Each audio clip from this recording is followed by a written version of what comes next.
નમસ્તે. અમે ફેલ થઈ ગયા તો લોકો શું વિચારશે, એ વિચારીને એવા કેટલા બધા લોકો છે કે જેમની અંદર પોઝિટિવિટી છે, ક્રિએટિવિટી છે, સ્ટ્રેન્થ છે, પણ એ લોકો એમના કમ્ફર્ટ ઝોનની બહાર નથી આવતા.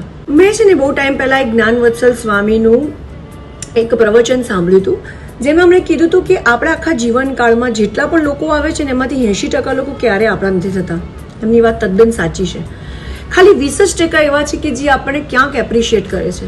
બાકીના 80% લોકો તો તમે કંઈ પણ કરો તમારા ક્યારે નથી થવાના. તો એ લોકો શું કહેશે એ વિચારીને અગર આપણે આપણી અંદરની પોઝિટિવિટી, સ્ટ્રેન્થ, ક્રિએટિવિટી બહાર નથી લાવતા તો સૌથી મોટું નુકસાન આપણું જ છે.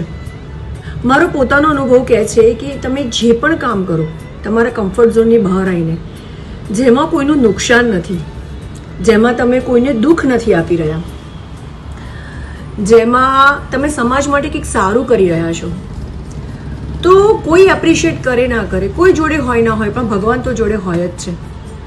અને એકવાર શરૂઆત કરો, બહુ તો શું થશે, પડીશું, પાછા ઊભા થઈશું, પાછી શરૂઆત કરીશું. એકવાર શરૂઆત કરો, કાફલો એની જાતે જોડાઈ જશે. Thank you.